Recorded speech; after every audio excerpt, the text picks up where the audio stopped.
గౌరవనీయులు మీ అభిమాన శాసనసభ్యులు మన నాయకుడు రాష్ట్ర ఆర్థిక మంత్రి బట్టి గారి నియోజకవర్గం మదిరలో ములుగుమాడులో బట్టి గారి ఆహ్వానం మేరకి ఆర్ఎం గారికి నాకు ఈ అవకాశం ఇచ్చారు. ఈ రోజు నుంచి రెవెన్యూ సదస్సులు మొదలు. దాన్ని నా నియోజకవర్గంలోనే ములుగుమాడు పైలట్ విలేజ్ లోనే పెట్టాలని చెప్పి మాకు ఆదేశాలు ఇస్తే తప్పకుండా మీ ఆదేశాలు పాటిస్తామని చెప్పి పొంగులేటి గారు నేను మీ గ్రామానికి వచ్చాం. గ్రామస్తులందరికీ శుభాకాంక్షలు, ధన్యవాదాలు.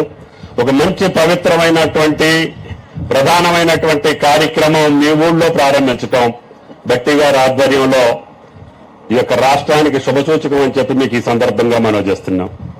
జిల్లా కలెక్టర్ గారు, అదేవిధంగా యంత్రాంగం, ఈ యొక్క ప్రధాన కార్యదర్శి మిట్టల్ గారు, అదేవిధంగా ల్యాండ్ రికార్డ్స్ అధికారి, మన ఉమ్మడి జిల్లాతో అనుబంధం కలిగినటువంటి బుద్ధ ప్రకాష్ గారికి, పోలీస్ కమిషనర్ గారికి, ప్రియమైన రైతాంగ సోదరులకి, పత్రికా విలేకరులకి, గ్రామస్తులకి, మండల నియోజకవర్గ జిల్లా నాయకులకి, ప్రతి ఒక్కరికి చేతులెత్తి నమస్కరిస్తూ పొంగులేటి గారు చెప్పినట్లుగా ఇది ఒక విప్లవాత్మకమైనటువంటి వినూత్నమైనటువంటి శాశ్వత పరిష్కారం కోసం స్వాతంత్రం వచ్చిన దగ్గర నుంచి మీరు ఏ సదస్సు పెట్టినా, ఏ ప్రజా విజ్ఞప్తులు దినం పెట్టినా, ఎన్ని రచ్చబండలు చేసినా పరిష్కారం కాని ఏదన్నా ఒక అంశం ఉంటే అది రెవెన్యూ అంశం, భూ సమస్యలు తప్ప ఇంకొకటి లేదు. నేను కూడా మీ అందరి దయ వల్ల 40 సంవత్సరాలుగా ప్రత్యక్ష రాజకీయాల్లో ఉన్నా. అంతకుముందు రైతుగా కరణంగారి గారి దగ్గరికి పుస్తకం పట్టుకెళ్తే కరెక్ట్ గా మనకున్న భూములు రాసి రకం తీసుకునేవాడు. అప్పుడు నాకు పెద్ద తేడాలు కనపడలా. ఇందాక పెద్ద ఒక ఆయన చెప్పాడు, ప్రతి ఊళ్ళో కూడా మిట్టల్ గారి దగ్గర కూడా లెక్క ఉంది. ఊరికి 200-300 ఎకరాలు కాదు, ఒక సర్వే నెంబర్లో 1000 ఎకరాలుంటే 2000 ఎకరాలకి పాస్బుక్లు ఉన్నాయి. ఆ పాస్బుక్ల వల్ల బట్టి గారి మీద భారం పడుతుంది. ఆ పాస్బుక్లన్నిటికీ రైతు భరోసా ఇయ్యమని మేము దెబ్బలాడుతున్నాం. అసలైనోడికి రావట్లేదు, దొంగ పాస్బుక్ వరకు వెళ్తుంది. అది మిట్టల్ గారు, అదేవిధంగా బుద్ధ ప్రకాష్ గారు, రెవెన్యూ మినిస్టర్ గారి ఆధ్వర్యంలో ఇంత పవిత్రమైనటువంటి కార్యక్రమం, శాశ్వతంగా తెలంగాణ రైతులు ఊపిరి పీల్చుకునేటటువంటి కార్యక్రమం ఇది. ఎంత భూమి ఉన్నా కూడా పాస్బుక్ లోనో లేకపోతే ఏదో తప్పుండటం వలన ఆర్ఎం గారు చెప్పినట్లుగా నిద్రలేని రాత్రులు చాలా మంది రైతులు ఈ భూమి విలువలు పెరిగిపోవటం మూలాన చెరువులన్నీ ఆక్రమించుకుంటున్నాం, పాత డొంకలన్నీ ఆక్రమించుకుంటున్నాం, రహదారులు ఆక్రమించుకుంటున్నాం. ఇందాక పెద్ద ఆయన చెప్పినట్లుగా ఇంట్లో ఆడబిడ్డలకి ఆయనకి కూడా గొడవ, అన్నదమ్ములకి గొడవ, తలకాయల పగలు కొట్టుకున్నా, మద్దతు చేసుకున్నా ఆ గజం భూమి కోసమే యుద్ధాలు జరుగుతున్నాయి.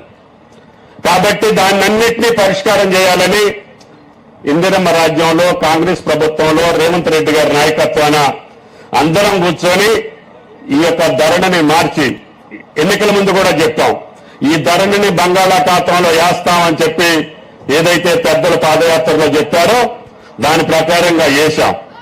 కానీ తీసిన ఈ భూభారతి అందరికీ సంతోషంగా ఆనందంగా ఉండాలి అంటే ఇప్పుడు పెట్టినటువంటి టెక్నాలజీ వల్ల అతి త్వరలో అత్యంత నిక్కచ్చిగా చేసే అవకాశం ఉందని చెప్పి మిట్టల్ గారు చెప్పారు. కేవలం 1-2 సెంటీమీటర్ల ద్వారానే మనం దాన్ని సరి చేసుకోవచ్చు. అందుకని డ్రోన్ తోటి పాటు ఈ ఐఏఎస్ యొక్క సంస్థ ద్వారా అక్యురేట్ గా వచ్చే సంస్థల్ని ఈ గ్రామం పైలట్ గా తీసుకున్నాం. కాకపోతే ఇందాక రైతులకు అనుమానం వచ్చింది, ఈ ఒక్క ఊరే 4 రోజులు పడితే మరి మా గ్రామాలన్నీ ఎప్పుడు చేస్తారని. దానికి ఆర్ఎం గారు, ప్రభుత్వం సిద్ధంగా ఉంది. ఈ పైలట్ ప్రాజెక్ట్ లో ఉన్నటువంటి అనుభవం ప్రకారంగా ఎంత త్వరగా పూర్తి చేసే అవకాశం ఈ దేశంలో, ఈ ప్రపంచంలో ఉందో అన్ని సంస్థలను తీసుకొచ్చి మీ భూమి ఒక అంగళం రాకుండా పోకుండా, ఇందాక పెద్ద ఆయన 3 ఎకరాలు ఉంటే 6 ఎకరాలు ఆయన పాస్బుక్ లో ఉందంటుండు. అట్లా కాకుండా రికార్డ్స్ అయినటువంటి రికార్డ్స్ తయారు చేస్తే ఇది రెవెన్యూ మంత్రి గారి యొక్క చరిత్ర, తెలంగాణ రాజకీయ చరిత్రలో శ్రీనివాసరెడ్డి గారి పేరు శాశ్వతంగా మిగులుద్దని చెప్పి కూడా ఈ సందర్భంగా మనం చేస్తున్నాం. అది రేవంత్ రెడ్డి గారి ఆధ్వర్యంలో, భట్టి గారి ఆధ్వర్యంలో మన జిల్లా మంత్రి చేయటం మనందరికీ గర్వకారణం. కాబట్టి శాశ్వతమైనటువంటి ఈ భూ సమస్యలు, బుద్ధ ప్రకాష్ గారు నాకు PO ITDAగా ఎక్కువ రోజులు పనిచేశారు. ఆయనకి ఈ జిల్లాలో అనుబంధం ఉంది, ఆ జిల్లా సమస్యల పట్ల కూడా అనుబంధం ఉంది. కాబట్టి ఏదైనా సరే భూమి కాడే వస్తుంది. ఆ తగులు రాకుండా ఉండాలంటే భూభారతే దానికి శరణ్యం అని చెప్పి రేవంత్ రెడ్డి గారు ధైర్యంగా, ఇది ఎవరు కూడా రాజకీయ నాయకులు పట్టించుకోరు, ఎందుకు ఏలు పెడితే కుట్టుద్ది, కుట్టిన కాడి నుంచి మనకి తీపి పుట్టుద్ది, మనకెందుకు జరగని, మనకు అధికారం ఉంటే చాలు అనుకునే రోజులు. మాకు రాజకీయం శాశ్వతం కాదు, అధికారం అంతకంటే శాశ్వతం కాదు. మీరు సంతోషంగా ఉండాలని ఏకైక ప్రాతిపదిక మీద అన్ని విషయాల్లో కూడా ధైర్యంగా ఏ ప్రభుత్వం ఎవరు తలపెట్టినటువంటి కార్యక్రమాల్ని రేవంత్ రెడ్డి గారి ఆధ్వర్యంలో మీ కేబినెట్, మీ మంత్రివర్గం, మీ ప్రభుత్వం చేస్తుంది. అంటే మన ప్రభుత్వం చేసే ప్రతి కార్యక్రమం ఈనాడు భారతదేశానికి దిక్సూచిగా మిగులుతుంది. మీరు చూశారు, ఏ పథకం చూసినా భారతదేశంలో ఏది బాగుంది అంటే తెలంగాణ బాగుందని చెప్పుకునే రోజులు వచ్చినాయి. నిన్న మొన్న మోడీ గారి ప్రభుత్వం కూడా కొన్ని సర్వేలు చేపించింది. లా అండ్ ఆర్డర్ ఎక్కడ బాగుందో చూడండి అని చెప్పి ఆయన ఒక రిపోర్ట్ తెప్పించుకుంటే తెలంగాణలోనే బాగుందని చెప్పి వచ్చింది.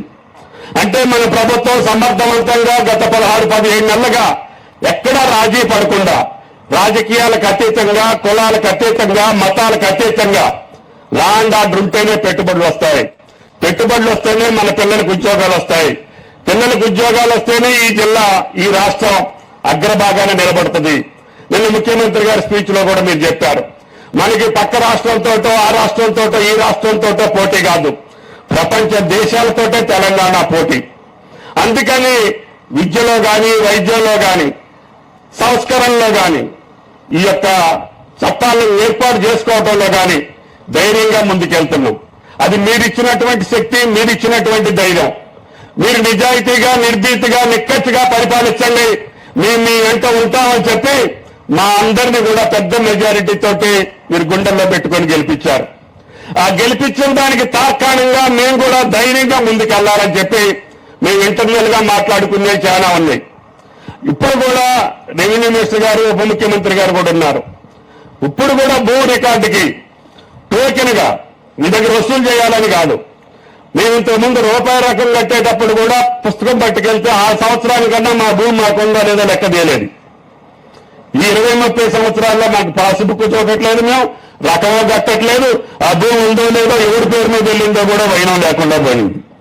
అందుకని టోకెన్ గా మళ్లీ కేబినెట్ లో ఆలోచించుకొని ఎంతో కొంత మీ డబ్బుల కోసం కాదు, మీ రికార్డు పర్ఫెక్ట్ గా పకడ్బందీగా ఉండటం కోసం, మీకు కూడా ఏ రోజుకు ఆ రోజు తెలియటం కోసం, నా భూమి నా ఖాతాలో నేను ఉండే ధైర్యంగా నిద్రపోవటం కోసం. ఇప్పుడు మీరు చెప్పారు కదా పెద్ద ఆయన, ఎవరి పేరు మీద ఎక్కిందంటే ఎట్టెక్కింది, మనం చూసుకోకపోవటం, రికార్డ్స్ ఇంప్లిమెంట్ కాకపోవటం, వ్యవస్థలు కూడా దారి తప్పిపోయినాయి. అందుకనే రెవెన్యూ శాఖలో ఉన్న ఇబ్బందులు, కష్టాలు, అస్తవ్యస్తమైనటువంటి పద్ధతుల్ని తిరోధకాలు ఇవ్వాలని ఆర్ఎం గారు, ముఖ్యమంత్రి గారు ఈ చట్టాన్ని తీసుకొచ్చారు. ఈ చట్టం ద్వారా శాశ్వతంగా ఇక నా రైతు, ఆ భూమితోటి అనుబంధం శాశ్వతంగా ఉంటుందని చెప్పి ఈనాడు భావిస్తున్నారు. అందుకని దీనికి కూడా టైం బౌండ్ పెట్టి ఈ పైలట్ ప్రాజెక్ట్ లో వచ్చేటటువంటి కష్ట నష్టాలని బేరీ చేసుకొని అతి త్వరలో తెలంగాణ రాష్ట్ర రైతాంగానికి ఈ భూ సమస్యల నుంచి శాశ్వత పరిష్కారం కోసమే ఈ భూభారతి అని చెప్పి మీకు ఈ సందర్భంగా మనం చేస్తున్నాం. వీటితోటి పాటు అనేక సంక్షేమ అభివృద్ధి కార్యక్రమాలు కొనసాగిస్తున్నాం. భట్టి గారికి అధిక భారమైనప్పటికీ నిబ్బరంగా, ఎక్కడా కూడా తొట్టుబాటు లేకుండా, ఎక్కడా కోపగించుకోకుండా, ఎక్కడా కూడా ఆయన ఈ కార్యక్రమాలు జరపటానికి ఆయన యొక్క శక్తియుక్తులన్నీ కాపాడుతుండు. అయినా సరే ఇంకా లోటుపాట్లు ఉంటాయి, కానీ ఇంకా సరిదిద్దుకోవాల్సిన అవసరం ఉంది. అస్తవ్యస్తమైనటువంటి వ్యవస్థను సరిదిద్దుకుంటూనే, పాత పథకాలు ఉపయోగపడేటటువంటి పథకాలు కొనసాగిస్తూనే, కొత్త పథకాల రూపకల్పన చేస్తూనే లక్షల కోట్ల రూపాయలు ఈనాడు రాష్ట్ర ప్రభుత్వం రైతాంగం మీద, సామాన్యుల మీద, బడుగుల మీద, బలహీన వర్గాల మీద ఖర్చు చేయడానికి ముందుకెళ్తున్నాం. ఇంత సంక్షేమ అభివృద్ధి కార్యక్రమాలు చేసే రాష్ట్రం మొట్టమొదటి సంవత్సరంలోనే ఒక చిన్న రాష్ట్రం, కొత్త రాష్ట్రం, విచ్ఛిన్నమైనటువంటి, విధ్వంసమైనటువంటి, ఆర్థిక వ్యవస్థ చిన్నాభిన్నమైనటువంటి తెలంగాణ రాష్ట్రంలో 36,000 కోట్లు బట్టి గారు రైతు ఖాతాలో వేశారు అని అంటే అది బట్టి గారి సమర్థత అని చెప్పి కూడా మీకు ఈ సందర్భంగా మనం చేస్తున్నాం. అందుకని నేను చెప్తున్నా, మళ్ళీ నాట్లు ముందే ఇచ్చేయండి. కాబట్టి ఆలస్యం కాకుండా మీరు ప్రయత్నం చేయాలంటే ముఖ్యమంత్రి గారు, మంత్రి గారు మాట ఇచ్చారు. అందుకని ఆ మాట ప్రకారంగా నేను కూడా మీరు నాట్లు మొదలు పెట్టక ముందే మీ ఖాతాల్లో, మీ జేబుల్లోకి బట్టి గారి పైసలు వస్తాయని చెప్పి కూడా మీకు ఈ సందర్భంగా మనం చేస్తున్నాం. ఎందుకంటే మొదటి సంవత్సరం అన్నిటి ఒకేసారి మొదలు పెట్టడం మూలన కొద్దిగా ఒక వెనకడుగు ముందడుగు అయింది. దాన్ని మీరు అర్థం చేసుకున్నారు. మమ్మల్ని ఏదైతే బాధలు ఉన్నాయో మీరు కూడా ఆలోచన చేస్తున్నారు. కానీ సెట్ చేసుకోవాలి. ముఖ్యమంత్రి గారు కానీ, మంత్రివర్గం కానీ మేము ఒకటి అనుకున్నాం. ఈ 2వ తారీఖు నుంచి కొన్ని అనవసరమైనటువంటి ఖర్చులు తగ్గించుకొని అవసరమైనటువంటి రైతాంగం కోసం కానీ, పేదల కోసం అందుకట్టే నిర్మాణం కానీ, వేరే ఉద్యోగ సమస్యలు కానీ, ఆరోగ్య విషయానికి సంబంధించిన విషయాల మీద దృష్టి పెడదాం. శాశ్వతమైనటువంటి అభివృద్ధి చేద్దాం. అధికారం కోసమో, ఓట్ల కోసమో ఏదో చేసి చిందరవందర చేసే పద్ధతులను పక్కన పెట్టి శాశ్వతమైనటువంటి, రైతాంగం మెచ్చుకునేటటువంటి, ప్రజలు కోరుకున్నటువంటి పథకాలకి వెచ్చించి పద్ధతి ప్రకారంగా ముందుకెళ్లాలని చెప్పి ఆర్థిక పరమైనటువంటి ఎసులుబాటుతో పాటు క్రమశిక్షణ కూడా పాటించి బట్టి గారి ఆధ్వర్యంలో తెలంగాణ రాష్ట్రం రైజింగ్ 1 నంబర్ 1 గా ఉండాలనేది మా అందరి కోరిక. మీ యొక్క ఆశీర్వాదంతో మేము వచ్చాం. మేము వచ్చిన ఫలితాలు మీకు రావాలి. అది భూభారత వల్ల కానీ, లేకపోతే ఆర్థిక పరమైనటువంటి ఇన్ఫ్రాస్ట్రక్చర్ కానీ, విద్యా వైద్య రంగాల్లో కానీ మన రాష్ట్రం సుభిక్షంగా ఉండాలంటే ఒక క్రమశిక్షణ అవసరం. కాబట్టి మీరు కూడా ప్రజలు ఇచ్చేటటువంటి కార్యక్రమాలు సంక్షేమం కావచ్చు, అభివృద్ధి కావచ్చు, అవసరమైన నాటికి పెట్టండి. అవసరమైన నిరుపేదలకు ఇవ్వండి. ఇప్పుడు పొంగులేటి గారు 4,50,000 ఇళ్ళు ఇచ్చారు. వాటిని గుడిసెలో బతికేటటువంటి రేపో మాపో గాలి వస్తేనో వాన వస్తేనో తడిసేటటువంటి నిరుపేద కేటాయించి నెక్స్ట్ ఇయర్ లో మళ్ళీ కొద్దిగా రేకులున్నోళ్ళకో పెంకులున్నోళ్ళకో ఇచ్చుకోవచ్చు. అట్లా పేదవాడికి ఇచ్చినప్పుడు ఎవరు కూడా మిమ్మల్ని అబ్జెక్షన్ చేయరు, మీకు మీద అపవాదులు కూడా రావు. ఒక్కటి తప్పు చేసినా కూడా నా దగ్గరోడను, నా ఎమ్మడి తిరిగిండానో, లేకపోతే ఇంకొకటను మీరు ఆశించి ఒక్కటి తప్పు చేస్తే ఆ ఊళ్ళో మీరు చేసిన మంచి కార్యక్రమాలన్నీ మసి అయిపోతాయి. మీరు కూడా గతంలో చూశారు.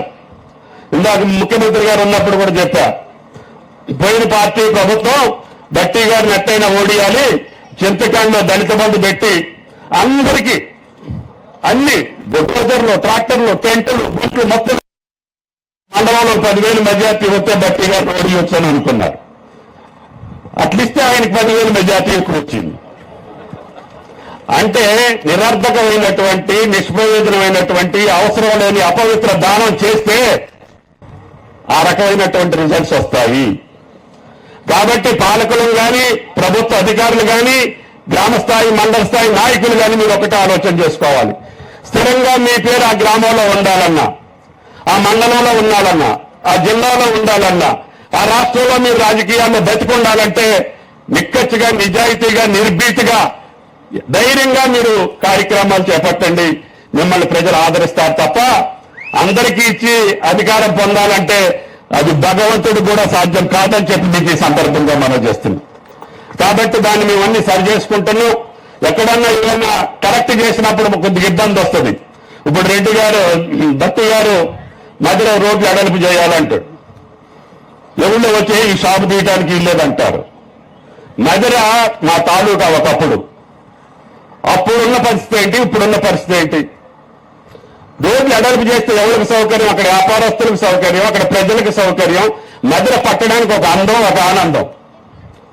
మరి నేను పుట్టక ముందే ఉన్న మధుర అట్టే ఉంది. మరి నిండామంలో వచ్చినటువంటి టౌన్లన్నీ బాగా అభివృద్ధి చెందుతున్నాయి అంటే ఎందుకు అవుతుంది? రోడ్లు విశాలంగా ఉంటాయి. విశాలంగా ఉంటే మార్కెటింగ్ జరుగుద్ది. మార్కెటింగ్ జరిగితే ఆ ప్రాంత ప్రజలకు ఒక సౌకర్యం, అక్కడ వ్యాపారస్తులకు లాభాలు. అందరికీ సౌకర్యంగా ఉండే పద్ధతులు అవలంబించే పద్ధతిని మా ప్రభుత్వం ఎక్కడ కూడా ఇబ్బంది వచ్చినా మేము ఆ కార్యక్రమాలు చేపడతాం.